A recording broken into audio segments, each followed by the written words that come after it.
9:08 de la mañana abrimos mesa para intentar ver la fotografía de cómo se ve el medio y largo plazo. Está con nosotros Patricia de Arriaga, subdirectora general de Pictet Asset Management en Iberia y Latinoamérica. Bienvenida. Buenos días, muchísimas gracias. También nos acompaña Elena Domecq, subdirectora de estrategia de JP Morgan Asset Management. Elena, bienvenida. Buenos días. Gracias, buenos días. Y también nos acompaña Jaime Garrido, director de información de mercados y estrategia de inversión de CaixaBank Asset Management. Bienvenido, buenos días. Buenos días, buenos días. Bueno, fotografía de mercado. Patricia, si quieres arrancar tú, ¿cómo lo veis? Bueno, lo vemos complicado, con volatilidad, pero yo creo que el tono es optimista. Yo creo que ya el mercado ya está anticipando bajadas de tipos. Nosotros somos ahí un poquito más contrarian sobre la actuación de los bancos centrales. Pensamos que los bancos centrales necesitan ganar credibilidad y por lo tanto la bajada de tipos va a venir, pero digamos después de lo que pensamos que el mercado está descontando. ¿Por qué? Pues porque los intervinientes del mercado tienen en la cabeza, ¿no?, que vamos a tener pues, un ciclo como el 2008, pero la inflación ha venido para quedarse. Los bancos centrales no fueron capaces de predecir las tasas de inflación que tuvimos y por lo tanto van a tener que ajustar durante más tiempo. La inflación es inelástica, especialmente cuando sube, y por lo tanto los bancos centrales no se la van a jugar. Bajadas de tipos sí, pero pensamos que más en un escenario de realmente de desaceleración fuerte, ¿no?, incluso tocando ya un terreno más deflacionista, que en un terreno de soft landing, donde efectivamente los bancos centrales pueden estar más cómodos. Estados Unidos está desacelerando, pero no va mal. La destrucción de empleo todavía no está ahí. Se crean menos oferta de trabajo, pero se sigue creando oferta de trabajo por encima de la demanda. Y el sector servicios, que ha vivido con dinero acumulado, pues efectivamente se lo va a ir gastando, pensamos que en los próximos trimestres, y a partir de ahí, donde el sector servicios, donde la desaceleración en la creación de empleo, pues ahí podamos ver que la FED pueda empezar a hacer unos guiños más evidentes a la hora de bajar efectivamente los tipos de interés. Digo Estados Unidos porque efectivamente todos miramos a Estados Unidos. Europa es un actor más de segunda en el panorama mundial, aunque efectivamente está más desacelerado, pero por otro lado tiene más margen de maniobra quizá a la hora de bajar los tipos y efectivamente está en un ciclo, digamos, donde ha tocado a lo mejor algo más suelo que Estados Unidos. Y luego ya la parte de pues China, pues eso si lo dejamos para más tarde, pero China realmente es un problema hoy por hoy, pero está ya todo tan descontado, hay noticias tan negativas que pensamos que quizás a lo largo de este año podemos ver si el Banco Central chino pues hace estímulos, pues quizá podamos ver una recuperación, pero vamos, no contamos con ello. Solo un detalle, ¿cuándo pensáis que puede bajar los tipos de interés de Estados Unidos? Dices que más adelante, ¿cuándo? Yo creo que nosotros queremos ya en el último trimestre del año, dos últimos trimestres, empezando quizá sí, exactamente. Pensamos que ahí para efectivamente ganar esa credibilidad, ver si efectivamente la desaceleración es evidente en ese escenario donde pensamos que puede haber esa desaceleración más fuerte, pero efectivamente el entorno de liquidez sigue siendo positivo. Y claro, eso es importante también para apostar sobre las clases de activo y los tipos de riesgo en carteras, claro está. ¿Elena? Bueno, un año que ha empezado con una renta variable, la realidad que comportándose bien, una renta fija quizás con algo más de volatilidad, pero en líneas generales, desde el punto de vista de crecimiento, inflación, bancos centrales, pues sí que pensamos que para este año deberíamos esperar un crecimiento a nivel global que siga en terreno positivo, con una cierta desaceleración, porque también el año pasado el crecimiento, sobre todo en Estados Unidos, sorprendió muy positivamente y los motivos o los motores que hicieron a la economía de Estados Unidos crecer de esa manera tan resiliente, pues sí que pensamos que poco a poco van a dejar de tener efecto todos esos motores como los estímulos fiscales, un consumo que estaba muy fuerte, familias que estaban en una capacidad para seguir consumiendo muchísimo. Bueno, pues todos esos factores poco a poco van a dejar de tener dejar de ser tan motor.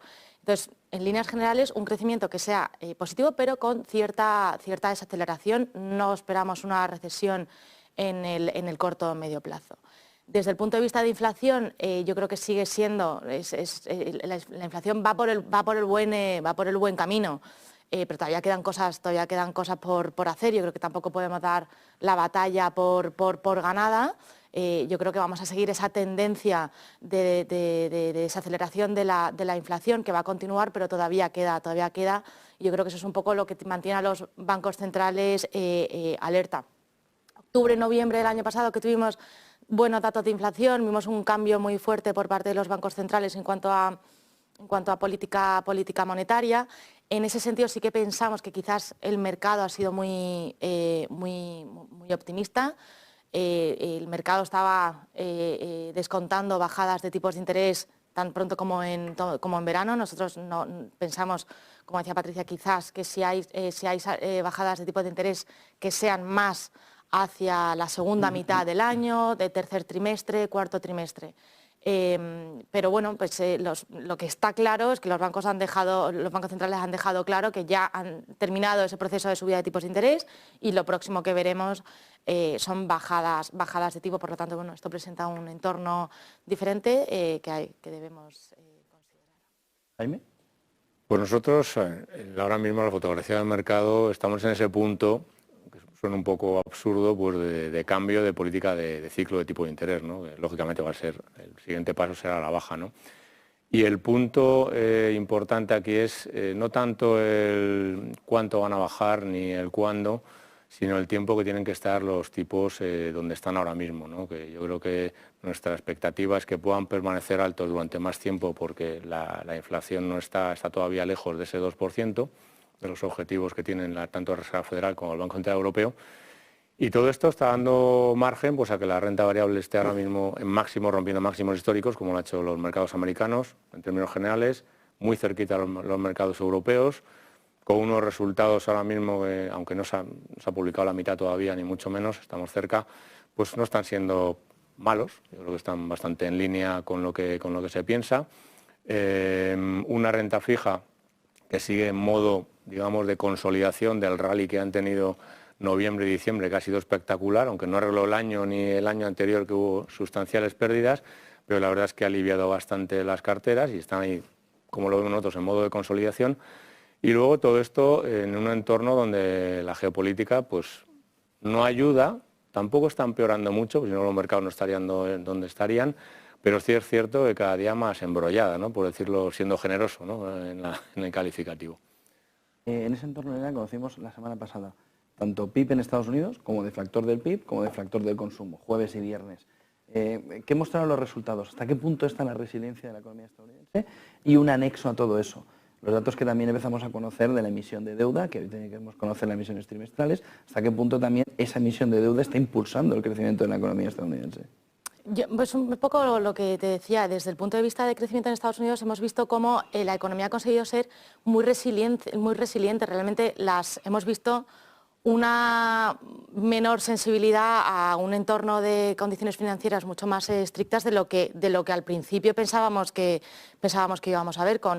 Si tomamos la fotografía hace 12 meses, el año pasado pintaba regular, pensábamos que quizás era una economía que iba a entrar en recesión, unos bancos centrales que iban a seguir pues con esas subidas de tipos de interés, y ahora estamos en un entorno completamente diferente. Lo que decía Jaime, pues estamos en un entorno de política monetaria completamente diferente. Yo creo que la economía americana sigue teniendo fortaleza y sigue teniendo motivos para seguir creciendo, y los datos lo estamos viendo, pero sí que es verdad que poco a poco deberíamos ver cómo pues, ese crecimiento ya no es tan fuerte.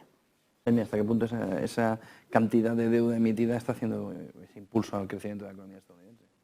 Está claro que todo eso ayuda, ¿no? Porque tienes que financiar un montón de déficit, tienes que financiar un montón de infraestructuras, tienes que financiar demasiadas cosas, ¿no? Y todo eso está claro que está dando un empuje importante a la economía americana, ¿no? Pero la verdad es que la fortaleza de la economía americana, como la vemos nosotros, creo que viene claramente por el lado del consumo. O sea, los datos de consumo son muy potentes. Los americanos o las autoridades americanas no han hecho más que desde 2021 dar dinero al consumidor americano. Y eso se ve claramente en lo que han hecho las tasas de ahorro sobre renta disponible en Estados Unidos, que han estado aquí, ahora están más abajo, se han gastado todo lo que no tenían y algo más. El dato de préstamos, de créditos del inversor americano de noviembre, pues, ha sido 20 y tantos mil millones de dólares, algo exagerado, claramente por encima de lo que se esperaba y mucho más. Con lo cual yo creo que esto está dando lugar a que la economía americana le cueste bajar, ¿no? Si es cierto, ahí ha habido hemos sido demasiado pesimistas, ¿no? Porque hablábamos de recesión 2023 en el 2022, la recesión no llega, hablamos de soft landing ahora, aterrizaje suave, incluso yo ya estoy viendo por muchos lados que hay una posibilidad de que no haya landing, o sea, que estemos en un ciclo parecido como fue el año 93-94, donde subieron tipos, no hubo recesión de ningún tipo, los volvieron a bajar, ¿no? Pero la gran pregunta aquí, como lo vemos nosotros, es la inflación, y la inflación todavía está lejos de ese objetivo, como decía antes, ¿no? Y eso, pues, yo creo que es lo que están mirando todos los bancos centrales, ¿no? Claramente, ¿no? Patricia. Bueno, yo creo que efectivamente, yo creo que has planteado lo de la deuda, ¿no? Las emisiones de deuda, o sea, Estados Unidos tiene un déficit sobre el PIB en deuda importante, déficit fiscal, déficit monetario, y yo creo que ahí también es una de las razones por las cuales toda esa cantidad que se tiene que financiar y atraer capitales, obviamente, ¿no? Entonces, yo creo que esa es una de las razones por las cuales los tipos de interés van a estar altos durante más tiempo, porque al final toda esa financiación pues tienes que conseguirla, y para tanto tienes que atraer capitales en el mundo, y para tanto tienes que tener un tipo de interés atractivo, ¿no? Porque si no se produciría un efecto crowding-out, o sea, y de hecho se puede producir en el sector privado, porque todas las ventanas de liquidez se van a abrir el año 2000, finales del 2024-2025, hay mucho que financiar, o bien la FED arbitra una desaceleración muy fuerte, casi llegando a recesión, donde permite bajar los tipos de interés, y eso atrae capitales, ¿no? No solo a Estados Unidos, sino al sector privado, sino podría crear un efecto de competición importante, ¿no? Donde los spreads del crédito podrían aumentar, precisamente por el efecto de atracción que tiene la deuda del Estado americana a los tipos de interés en un escenario donde la inflación está controlada, ¿no? Entonces, eso hay que observarlo, por eso una de las recomendaciones para nosotros es crédito de alta calidad, porque en el resto puede haber mucha volatilidad y no hay una visibilidad. Y luego no hay que olvidarse de que la inflación es un comedor de deuda, o sea, aparte de un impuesto para el ciudadano, es un comecoco de la deuda, o sea, cuanto más inflación, reduces más tu deuda, con lo cual ahí vamos a ver qué pasa. Volatilidad, desde luego, en esa predicción de inflación la vemos clarísima, y hay que ser, antes la renta fija, perdón, a lo mejor me estoy pasando, la renta fija era un bloque, todo fenomenal, pero ahora hay que ser más táctico, tener más cintura a la hora de gestionar la parte de renta fija de carteras, es la opinión que nosotros mantenemos en PICTE. Entremos en Europa. Jaime, ¿cómo veis la fotografía diferente a la de Estados Unidos? Pero, ¿qué puede hacer el Banco Central Europeo, que le vimos reunido la semana pasada? Y que ayer, por ejemplo, Villeroy, el miembro francés del Banco Central Europeo, decía, yo voy a plantear ya que se debata en la próxima reunión, que se debata al menos que hay que hacer el movimiento de bajada de tipos. ¿Cuál es el diferencial entre los dos entornos económicos? Y sobre todo, ¿qué puede suceder en una Europa donde la principal economía te va a crecer como mucho un 0,7% según los últimos análisis? Vamos a ver, que hay una diferencia económica entre a ambos lados del Atlántico, es clara. En Estados Unidos la economía está potente y ligeramente desacelerando, eso es según vas viendo los datos, y en Europa, digamos que estamos ya abajo, ¿no? Hemos tenido ya datos negativos y bastante flojillos en las últimas lecturas trimestrales, y sobre todo lastrando claramente por Alemania, ¿no? Que casualmente están los periféricos ahora mucho mejor, o estamos mucho mejor que la Europa central, lo cual se ha visto pocas veces a lo largo de la historia, ¿no? ¿Qué ocurre? Bueno, yo aquí vuelvo un poco a lo que he comentado antes. ¿Qué puede hacer el Banco Central? Nosotros pensamos que los tipos, desde luego, el mercado está demasiado optimista con que puedan bajar los tipos demasiado pronto, ¿vale? Y pensamos que los van a bajar este año, seguramente sí. Poner una fecha, la verdad es que no tengo ni idea, porque no sé si es tampoco tan determinante, pero sí creo que en este año 2024 los tipos los podemos ver a la baja. Para que los bajen y puedan reactivar de alguna forma o ese estímulo monetario, tenemos que ver la inflación más cerca del 2%, y es que no estamos. Y además, no estamos porque tenemos en Europa, igual que en Estados Unidos, aunque allí tienen más problema, una inflación de servicios que está resiliente, que cuesta bajarla, ¿no? Que tienes que bajar los salarios, que ya no es el trabajo fácil que se ha hecho hasta ahora, y lo de fácil lo pongo entre comillas, de bajar del 8 al 3, sino que ahora toca ya ese último kilometrillo que nos cuesta más, porque tenemos que ver de verdad que las tendencias están de verdad a la baja para bajar, porque para ir a ese objetivo, porque si no podemos cometer el error de bajar los tipos y que la inflación se vuelva. En Alemania, pues hombre, Alemania está flojilla, sí es cierto, No, pero Francia ya tampoco está para echar tampoco cohetes, está para echar cohetes, ¿no? Pero sí es cierto que este año los crecimientos, por lo menos según nuestras previsiones, son ya de crecimiento positivo, más cercano al 0,5, y ahí iremos viendo. Y yo creo que con capacidad de sorprender. Si de verdad en Europa vuelvo un poco a la tasa de ahorro sobre renta disponible en Europa, que está aquí, a diferencia de Estados Unidos, a poco que mejore la confianza del consumidor, que ya se está viendo cierta tendencia de mejora en los datos de confianza que publica Eurostat y la Comisión Europea, o simplemente los PMIs, que no es que sea gran amigo de ellos, pero sí es cierto que están los manufactureros pues dando un poco giro al alza, aunque estén en terreno de contracción, y los de servicios pues un poquito por encima de 50, depende de qué país, pero parece que eso está mejorando algo. A poco que el consumidor tenga más confianza y quiera gastar, podemos ver algo parecido a lo que pasa en Estados Unidos, ¿no? En donde la sorpresa positiva nos pueda venir por ese lado. Con lo cual, pues, la fotografía en este aspecto yo creo que es de sorpresa positiva en Europa de cara a 2024, como lo vemos nosotros. Patricia. Estamos también un poco de acuerdo en eso, ¿no? Es verdad que llevamos apostando mucho por Europa. Europa va a ir bien, no ha ido bien, la verdad, salvo el año pasado que despertó y creemos que eso puede continuar. Las valoraciones, los datos están descontados y pensamos que, primero, por evitar, o sea, por no hacer caso a todos los consensos, ¿no? Yo creo que Europa puede ser también pensamos que puede ser una sorpresa para 2024.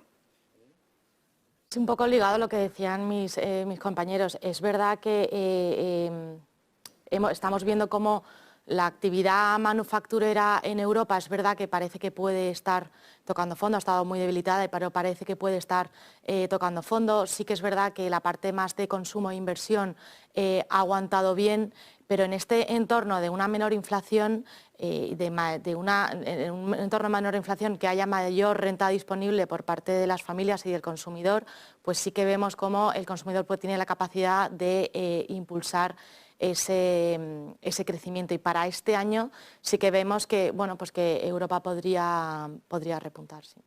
Dos cuestiones más. La primera, China, que lo comentabas antes, Patricia. Como veis la fotografía de China, hoy Evergrande ha dicho el regulador que, bueno, que aún se pueden hacer reclamaciones, pero parece que el proceso de liquidación es inmediato y parece que el crecimiento va a estar ya en los próximos años por debajo del 5. Sí, sí. ¿Cómo afecta eso al conjunto de la economía global? Bueno, China está en deflación y la deflación no es bueno para invertir, porque efectivamente los márgenes se contraen y los múltiplos de las acciones del mercado chino pues van a la baja. Entonces, realmente no pensamos que China sea una apuesta direccional en absoluto en estos momentos.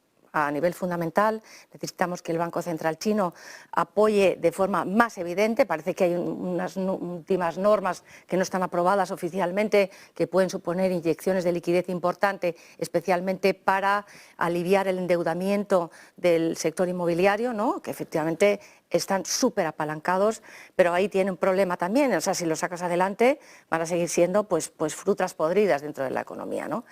Pero creemos que no es direccional, pero efectivamente está todo tan descontado, que efectivamente podemos ver a lo largo del año alguna sorpresa positiva. Entonces pensamos que el mercado chino es más una apuesta de valor relativo, ¿no? Apostar por aquellas empresas que pueden ser de alguna forma más ganadoras, ¿no? Por ejemplo, todas las empresas de tecnología están ya fabricando semiconductores. Huawei ha sacado un teléfono móvil con un semiconductor de última generación que lo han fabricado allí en Shanghái, que es un reto porque está vetada en componentes, ¿no? Entonces es increíble cómo esta gente, ¿no? saca adelante ese tipo de cosas. Sector automoción, determinadas empresas de distribución, ¿no? Especialmente las que venden hacia afuera. O sea, Temu, independientemente que salga Trump y meta unas tarifas, ¿no? Efectivamente los precios en Temu son un 50 o un 60% de los canales de distribución en Estados Unidos. Entonces, hay algún brote verde en algún sector, no direccional, está tocado y es secular además. O sea, China va a entrar en una deflación, nosotros esperamos que su crecimiento confluya hacia el 3,5, o sea, imagínate. Pero efectivamente hay que estar observando para ver esos brotes verdes y en valor relativo, ¿vale? Tener ahí una pequeña apuesta, mirar el mercado y ver qué empresas pueden ser ganadoras en un entorno donde todo el mundo es negativo, China está infraponderado y no lo quiere nadie. Eso es una señal alcista en algunos mercados, claro está. ¿Elena? Yo creo que para ver, de cara a ver una recuperación en China, hay dos factores que son muy importantes. Uno es la recuperación del sector inmobiliario, que se ha visto tan mermado, tan complicado. Lo hemos visto además esta mañana con las noticias de Evergrande. Y luego, por otro lado, también muy importante es una recuperación del sector privado. En China lo que han tenido además es una crisis de confianza enorme. y es que gran parte del patrimonio, de la riqueza de las familias en China está ligado a ese sector inmobiliario. Pensábamos que cuando China saliese de la pandemia iba a hacer como lo que hemos hecho en el resto del mundo, salir a consumir, a tirar de servicios que no hemos podido hacer durante todo el tiempo que hemos estado encerrados, y en cambio en China hicieron todo lo contrario, y fueron muchísimo más cautos. Así que en ese sentido sí que, pues, para ver esa recuperación en China realmente tenemos que ver que esos dos factores mejoran. Cosas que tienen buenas es que ellos no tienen inflación, se pueden permitir estimular la economía, políticas monetarias relajadas, y están en ello. Lo que no cabe duda es que todas esas medidas, tanto para impulsar el sector inmobiliario, para impulsar o para solucionar esa crisis de confianza que tienen, eso lleva tiempo. Entonces, bueno, sí que pensamos que bueno, la macro en China, la realidad es que es complicada, pero la micro, pues hay partes de la economía, como decía también Patricia, que son buenas. Yo creo que hay que ver cada una de las compañías un poco con lupa.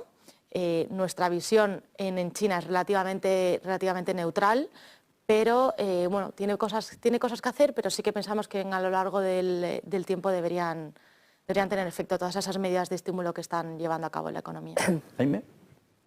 Pues nosotros pensamos que en China yo creo que están sufriendo las primeras etapas de lo que es la desglobalización, de ese proceso de globalización que ha empezado hace ya, pues yo creo que el COVID fue un poco el punto de partida, si tenemos que poner alguna fecha, luego los diversos conflictos, ahora las rutas, bloqueo de rutas marítimas y demás, y lo que están haciendo es repatriar fábricas o tratando de repatriar a fábricas a países de origen con un coste elevado que se llama inflación, ¿no? Como más elevado, ¿no? Yo creo que China, que ha sido la fábrica o es la fábrica del mundo desde hace muchísimo tiempo y que ha exportado deflación durante muchísimos años, ahora mismo debe de mirar más hacia adentro y menos hacia afuera, más hacia consumo interno y menos hacia exportaciones. Y eso creo que es lo que están sufriendo ahora mismo, ¿no? Claramente, ¿no?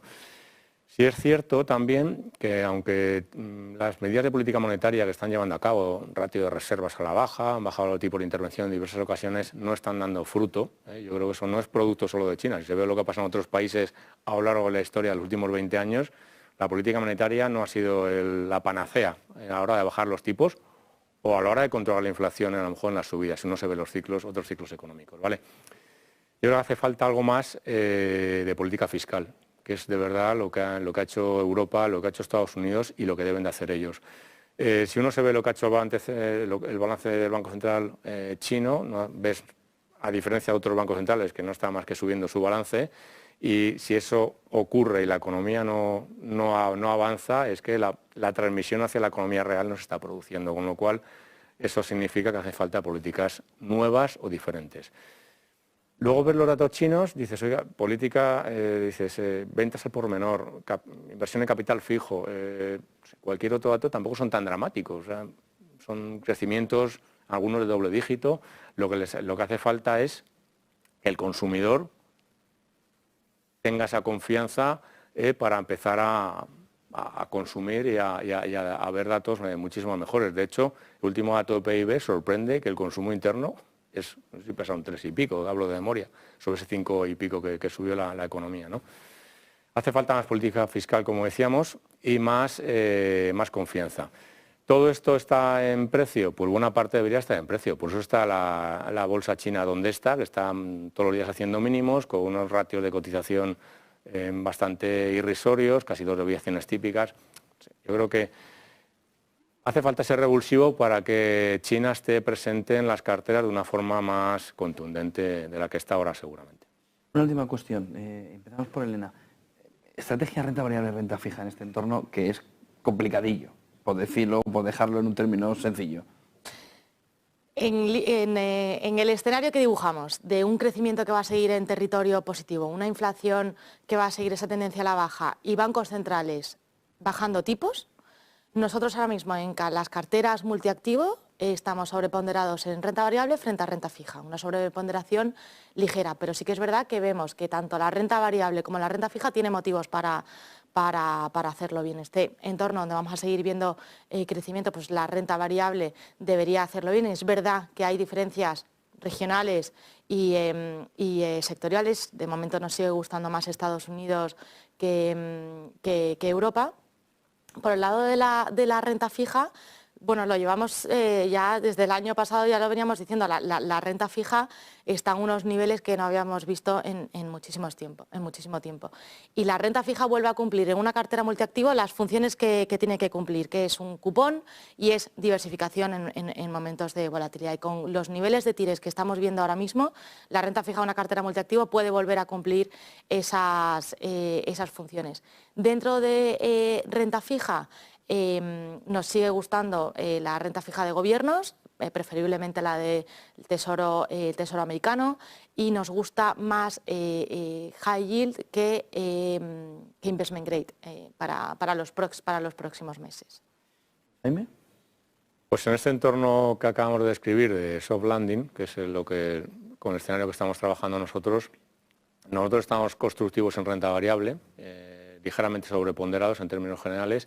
La sobreponderación nos viene por Asia, es China ahora mismo, y en lo que es Japón, Estados Unidos y Europa, neutrales, con ganas de Europa, como he dicho antes, de poder subir a un overweight, si de verdad se va confirmando esa ganancia de confianza, ¿no?